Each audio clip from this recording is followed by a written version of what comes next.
नमस्कार दोस्तों, मैं दिलीप कुमार। दोस्तों, जैसा कि आप सभी को पता है कि 23 सितंबर को पटना में एक महा छात्र आंदोलन होने जा रहा है और ये छात्र आंदोलन बीएसएससी प्रथम इंटर स्तरीय बहाली को जल्द पूरा कराने की मांग को लेकर हो रहा है। और हम लोग के आंदोलन का जो मांग था कि काउंसलिंग की तिथि से संबंधित नोटिस जारी किया जाए, तो बीएसएससी ने आंदोलन से पहले ही आंदोलन के दबाव में आकर रविवार को ही एक नोटिस जारी कर दिया और बताया कि नवंबर प्रथम सप्ताह में काउंसलिंग शुरू होगी। और इसके अलावे नोटिस में एक और बात थी कि 1218 नए अभ्यर्थियों को पीटी पास किया गया और उनकी मुख्य परीक्षा होगी। तो बीएसएससी को अब ये जवाब देना पड़ेगा कि आखिर ये अभ्यर्थी कहाँ से अचानक आ गए। और बीएसएससी ने जो कहा है कि तकनीकी भूल के चलते ऐसा हुआ है और काउंसलिंग के लिए डाटा चेक हो रहा था, तब ये गलती नज़र आई है। तो आखिर काउंसलिंग के लिए डाटा चेक किसका किया गया? काउंसलिंग के लिए डाटा चेक तो होगा किसका? जो मुख्य परीक्षा पास किए हैं। पीटी फेल वाले का तो डाटा चेक नहीं होगा। तो कहीं ना कहीं बीएसएससी की मंशा पे ये संदेह पैदा करता है। और क्या पता ये फर्जी स्टूडेंट है या सही स्टूडेंट है, ये तो कहना मुश्किल है। ये कोई नहीं कह सकता कि ये स्टूडेंट सही है या फर्जी है, पैसा लेके इन लोगों को अंदर किया गया है या सचमुच तकनीकी भूल हुई है आयोग से। तो ये तो कोई कह नहीं सकता अभी, ये तो जांच का विषय है। तो इसलिए इस पर एक उच्च स्तरीय जांच होनी चाहिए। तो हम लोग का जो 23 सितंबर के आंदोलन का मुख्य मुद्दा रहेगा, मुख्य मांग रहेगा, वो ये रहेगा कि आप 1218 अभ्यर्थियों का आप मुख्य परीक्षा लीजिए, जो करना है कीजिए, लेकिन आप जो 50,000 से ज़्यादा परीक्षार्थी पहले से इसके लिए मानसिक रूप से तनावग्रस्त हैं, तो उनका आप काउंसलिंग करवाइए। सीट से 2 से ढाई गुना ज़्यादा परीक्षार्थियों का आप काउंसलिंग स्टार्ट करवा दीजिए।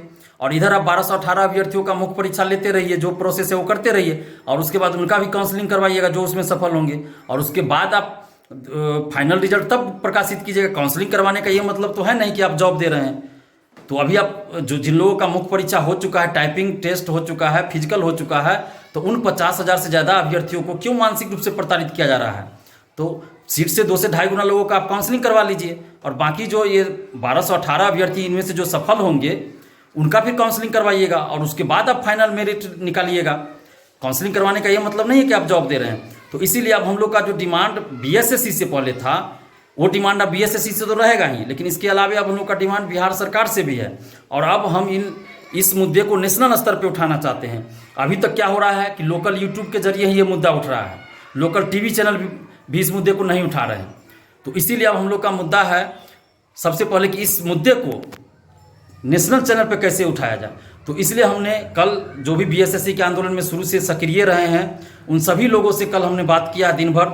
उसके बाद सर्वसम्मति से ये फैसला लिया गया है कि आंदोलन ऐसी जगह हो जहां से इस मुद्दे को नेशनल स्तर पे उठाया जा सके। तो बीएसएससी ऑफिस जब हम लोग आंदोलन करते हैं तो वहाँ पे नेशनल चैनल वाले नहीं आते हैं, लोकल टीवी चैनल वाले भी नहीं आते हैं, सिर्फ यूट्यूब वाले आते हैं। तो हम लोगों ने बात किया नेशनल चैनल वालों से भी, लोकल टीवी चैनल वालों से भी बहुत सी बात किया। तो उन लोगों का कहना है कि अगर आप गर्दनी बाग में धरना देते हैं तो हम लोग वहाँ पहुँच जाएंगे। तो इसीलिए ये सर्वसम्मति से तय किया गया है कल कि अब हम लोग गर्दनी बाग में धरना देंगे 23 सितंबर को 11 बजे से। और ऐसा इसलिए किया गया है ताकि इस मुद्दे को नेशनल स्तर पे उठाया जा सके। और नेशनल चैनल पे जब चलेगा हम लोग का न्यूज़, लोकल टीवी चैनल पे चलेगा, तो सारे राजनीतिक पार्टियों, सारे नेताओं का ध्यान इस तरफ जाएगा। और हमारा पर्पस यही है कि सत्ता पक्ष हो या विपक्ष, सभी के तरफ, सभी का ध्यान इस तरफ जाना चाहिए और नेशनल स्तर पे इस मुद्दे को उठाया जाना चाहिए ताकि सरकार पे, आयोग पे दबाव बने और ये बहाली जल्द पूरा हो। क्योंकि अगर ऐसा नहीं होता है, नेशनल स्तर पर ये मुद्दा नहीं उठता है, तो फिर ये बहाली जल्द पूरा नहीं होगी। ये 2022 पता नहीं अंत तक चला जाएगा। और ये बीएसएससी के सचिव और अध्यक्ष जो है जानबूझ के इसको लटकाना चाह रहे हैं। तो हम लोग का डिमांड ये भी होगा कि सचिव और अध्यक्ष को भी हटाया जाए, क्योंकि इन लोगों से काम हो नहीं रहा है। तो क्यों ना बीएसएससी के सचिव अध्यक्ष को भी हटा दिया जाए। तो इसीलिए गर्दनी बाग का जगह चूज किया गया है ताकि वहाँ पे नेशनल चैनल वाले आवे और हम लोग का मुद्दा नेशनल स्तर पे उठे। तो और जो जॉब में है वो लोग भी कह रहे थे, वो परीक्षार्थी भी कह रहे थे कि बीएसएससी ऑफिस आने में थोड़ा हमको प्रॉब्लम है, जो गर्दनी बाग ही रखिए। तो इसलिए इन सारे मुद्दों पे बात करने के बाद हम लोगों ने तय किया है कि गर्दनी बाग ही हम लोग धरना देंगे। तो 11 बजे 23 सितंबर को 11 बजे गर्दनी बाग धरना स्थल पे आप लोग को आना है। और कहीं भी आप प्रदर्शन करते हैं, लेकिन आवाज़ नेशनल स्तर पे उठना चाहिए। तो इसीलिए हम लोगों ने गर्दनी बाग का स्थल अब चूज कर लिया है। पहले तो बीएसएससी ऑफिस ही करना था, लेकिन जब ये नोटिस जारी हो गया है कि बीएसएससी आप ये कहेगी, आप अगर बीएसएससी ऑफिस आप जाते हैं आंदोलन के लिए तो बीएसएससी सीधा कहेगी कि हमने तो नोटिस जारी कर दिया आपके आंदोलन से पहले ही, जो आपका डिमांड था आंदोलन का कि काउंसलिंग का डेट घोषित कीजिए, तो हमने काउंसलिंग का डेट तो बता दिया है, आंदोलन से पहले ही बता दिया। तो बीएसएससी कहेगी कि ये आंदोलन गलत है। तो इसलिए बीएसएससी को हम लोग ये मौका भी नहीं देना चाहते हैं कि बीएसएससी ये कहे कि हम लोग का आंदोलन गलत है, और इसलिए हम लोगों ने इस आंदोलन में और मुद्दों को शामिल किया है। और इसलिए हम लोग अब गर्दनीबाग आंदोलन करेंगे ताकि नेशनल स्तर पर इस मुद्दे को उठाया जा सके। और आप तमाम परीक्षार्थियों से आग्रह करते हैं कि आप लोग डबल मास्क लगा के आएंगे, कोशिश कीजिए डबल मास्क लगा के आएँ और सोशल डिस्टेंसिंग का पालन करते रहें। सोशल डिस्टेंसिंग का पालन करना जरूरी है। और 23 सितंबर को गर्दनीबाग धरना स्थल पे 11 बजे तक पहुंच जाना है। और हम तमाम परीक्षार्थियों से, तमाम छात्र छात्राओं से अपील कर रहे हैं। कल बहुत सारी छात्राओं ने भी हमें फ़ोन किया कि वो बोली कि सर हम लोग आ रहे हैं, तो बहुत अच्छा लगा हमें भी कि छात्राएं भी आ रही हैं। तो जो भी छात्राएं ये सोच रही हों कि हम जाएं कि ना जाएं, तो प्लीज़ आप लोग आइए, क्योंकि बहुत सारी छात्राओं ने हमें फ़ोन किया, वो लोग आ रही हैं, तो आप अकेली नहीं रहेंगी, बहुत सारी छात्राएं रहेंगी, आप आइए। और बिहार के जितने भी अभ्यर्थी हैं, चाहे वो सिपाही भर्ती के हों, बीएसएससी के हों, बीपीएससी के हों, दरोगा भर्ती के हों, अमीन बहाली के हों, या टीटीएस टीटी शिक्षक बहाली हों, सभी लोग से हम अपील कर रहे हैं कि आप एकजुट होइए। अलग अलग लड़िएगा तो ये सरकार और आयोग हमारी आवाज़ को दबाने की कोशिश करती है।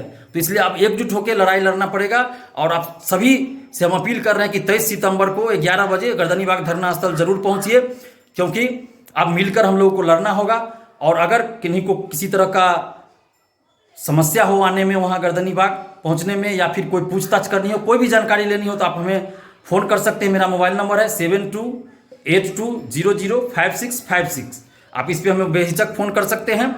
और तमाम परीक्षार्थियों से हम आग्रह करें कि प्लीज़ आप लोग 11 बजे तक आ जाइए। 11 बजे तक 23 सितंबर को 11 बजे तक गर्दनीबाग धरना स्थल आप लोग जरूर आ जाइए। और ये बहुत सोच समझ के एक ठोस रणनीति के तहत गर्दनीबाग का चयन किया गया है।